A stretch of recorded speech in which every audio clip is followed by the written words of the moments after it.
Chapter 6, A New Threat. The village had been restored to its former glory, and the people were going about their daily lives once again. But Lyra couldn't shake the feeling that something was not quite right. There was a tension in the air that she couldn't explain, and she knew that it was more than just the aftermath of the Dark Lord's reign. Lyra gathered her allies, and together they set out to investigate. They traveled through the forest, following their instincts and the subtle signs of disturbance they had picked up.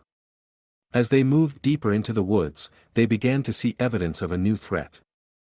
The trees were withered and dying, and the wildlife had disappeared. They soon came upon a clearing, and in the center stood a strange device that emitted a sickly green light. Lyra recognized it as a dark energy generator, a device used by the Dark Lord to amplify his magic. But how could it be here, in their own land? Lyra and her allies worked together to destroy the generator, but they knew that there must be more. They set out to find the source of the new threat, determined to put an end to it before it was too late. As they traveled further, they encountered a group of dark mages who were performing a ritual to summon a powerful demon. Lyra and her companions fought fiercely, but they were outnumbered and outmatched. Just as all hope seemed lost, a figure appeared out of nowhere and unleashed a powerful blast of magic that decimated the enemy forces. It was a stranger, a mage who introduced himself as Zephyr. He explained that he had been tracking the dark mages for some time, and had arrived just in time to lend his aid. Lyra and her companions were wary of this newcomer, but they knew that they needed all the help they could get. Zephyr offered to join forces with them, and together they set out to find and destroy the source of the new threat. They soon discovered that a group of rogue mages had infiltrated their homeland, seeking to use its resources to fuel their own dark magic. Lyra and her allies worked tirelessly to defeat the rogue mages and destroy their stronghold. As they emerged victorious once again, Lyra realized that their journey was far from over. There would always be new threats to their world, but she knew that as long as they stood together, they could face anything that came their way. And so, Lyra and her companions continued their journey, determined to protect their world from darkness and uphold the values of courage, compassion, and hope. As the trio walked down the path, they noticed a strange figure lurking in the shadows.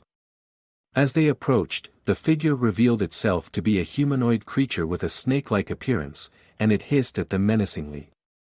"I am a Naga," the creature hissed, "and you are trespassing in my territory.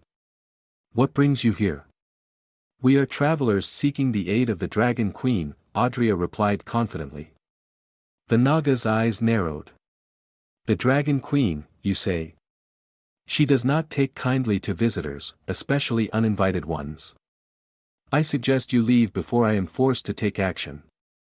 Audria held her ground. "We have traveled far and faced many dangers to get here. We will not leave until we have spoken with the Dragon Queen." The Naga seemed to consider this for a moment before nodding. "Very well. Follow me." The creature slithered away, and the trio followed cautiously behind. They soon came to a clearing where a magnificent dragon sat atop a pile of gold and jewels. Her scales shimmered in the sunlight, and her eyes gleamed with a fierce intelligence.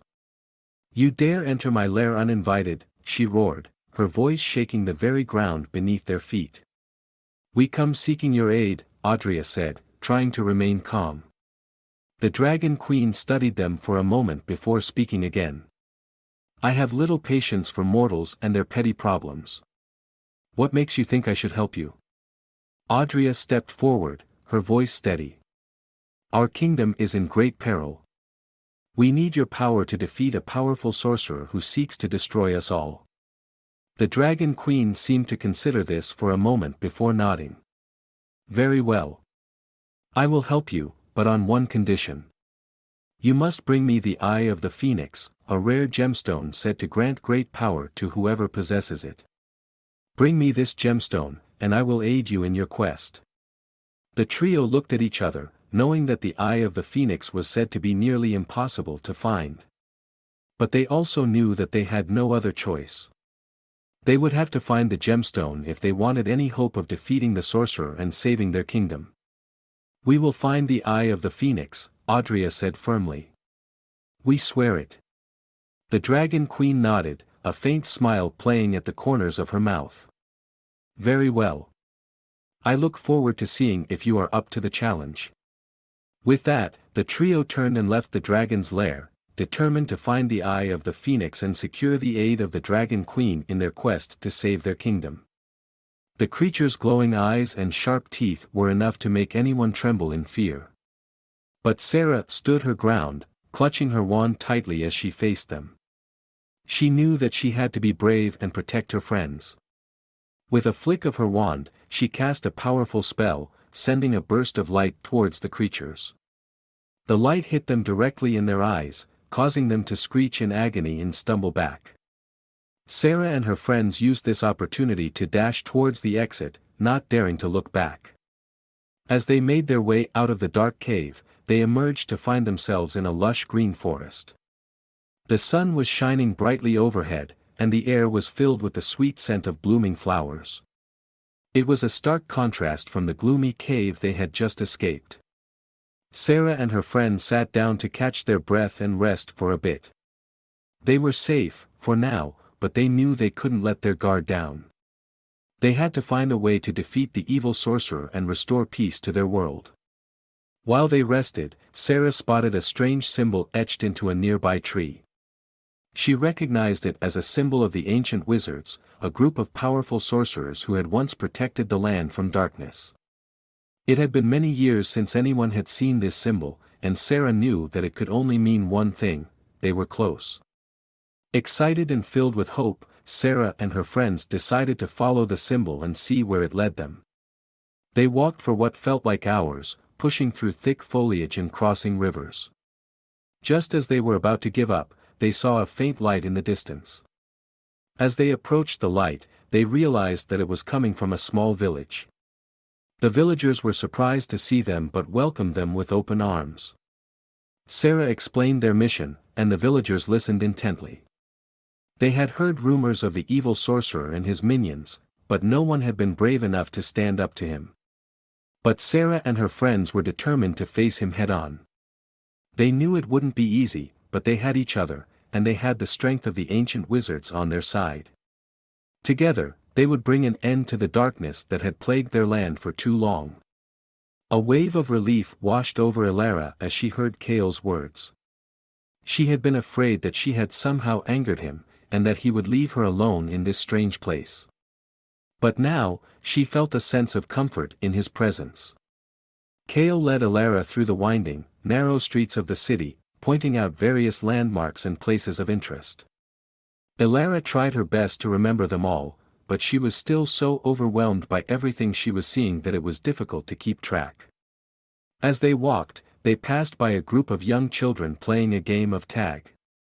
Lyra couldn't help but smile at the sight, and she felt a pang of sadness as she realized that she had never really had a childhood like that. Her life had been so different from those of the children playing in the street. Kale noticed her expression and stopped to ask her if something was wrong. Lyra shook her head and told him that she was just feeling a little homesick. Kale nodded understandingly and put his arm around her shoulders in a comforting gesture. "It's okay," he said softly. "I know this is all new to you, but I promise you'll get used to it. And besides, you're not alone here. You have me, and the others too. We're all here to help you." Lyra smiled gratefully at him, feeling a warmth in her chest at his words. She knew that she still had so much to learn about this world, but for the first time since she had arrived, she felt like maybe she could find a place here. As they continued on their way, Kale suddenly stopped and turned to Lyra, a look of concern on his face. "Lyra, I need to talk to you about something," he said gravely. "It's about your powers." Lyra's heart skipped a beat as she heard those words. She had been so preoccupied with exploring the city and adjusting to her new surroundings that she had almost forgotten about her abilities. But now, as Kale spoke, she remembered the fear and uncertainty that had plagued her ever since she had discovered them. "What about my powers?" she asked hesitantly. Kale looked at her with a serious expression. "They're strong, Lyra," he said. "Stronger than anything I've ever seen before. And that makes them dangerous. You need to learn how to control them, or else you could hurt yourself, or others. Lyra felt a knot form in her stomach as she heard his words. She had never considered the possibility that her powers could be dangerous, but now that Kale had brought it up, she couldn't shake the fear that he was right. But how do I learn to control them? She asked, her voice trembling slightly. Kale put a hand on her shoulder, looking at her with a reassuring smile. Don't worry, he said. We'll figure it out together. I'll help you, and so will the others. You're not alone in this, Lyra. We're all here for you. With a final burst of energy, Anika flung her arm forward and the bolt of magic shot towards the monster. It hit it straight in the chest, and the creature roared in pain, flailing wildly. Taking advantage of the distraction, Anika sprinted towards the cave entrance, her heart pounding in her chest. She could hear the monster's footsteps pounding behind her, and she knew she was running out of time. Just as she reached the entrance, the creature let out a deafening roar and lunged forward, its claws reaching for her. But Anika was too quick. She dodged to the side and slammed her staff into the ground, calling forth a burst of magic that knocked the creature back. Gasping for breath, Anika stumbled out of the cave and collapsed on the ground outside, her heart racing. She had done it. She had defeated the monster and saved the village. As the adrenaline began to wear off, Anika's exhaustion caught up with her, and she fell into a deep sleep right there on the ground.